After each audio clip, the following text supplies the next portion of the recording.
She was a peasant girl who claimed divine voices and led France to victory. Joan of Arc, the teen who led armies. She never held a sword until 17. She never learned to read. She never wore a crown. But she changed the course of a nation. And the voices she claimed to hear, they changed the course of her fate. France was bleeding. It was the 15th century. The 100 Years' War between England and France had dragged on for decades. Cities had fallen. Kings had fled.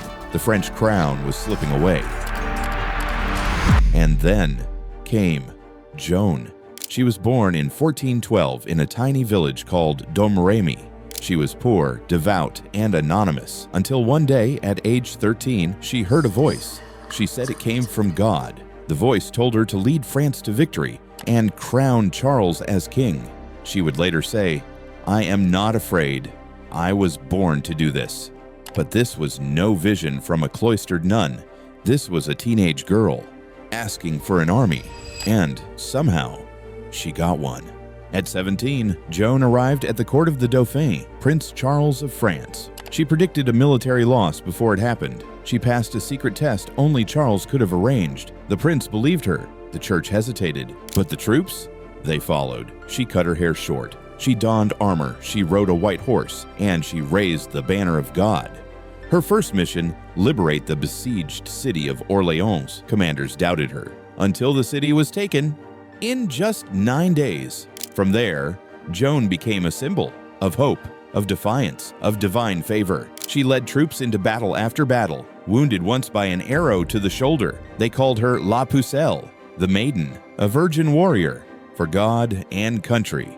And in 1429, just as her voices foretold, Charles was crowned King of France. Joan stood beside him, in armor, but with fame came fear. She challenged kings, she defied gender, and she made powerful enemies.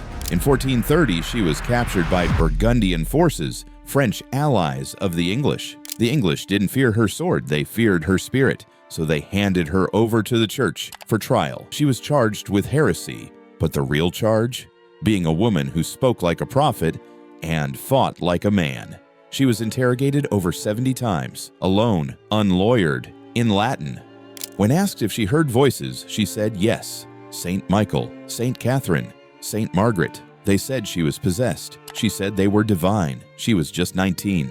On May 30th, 1431, Joan of Arc was burned at the stake in a public square before a crowd. She asked for a cross. She cried out for Jesus. And she died, still in her teens. But the fire did not end her story. 25 years later, the church retried her case. They declared her innocent, a martyr.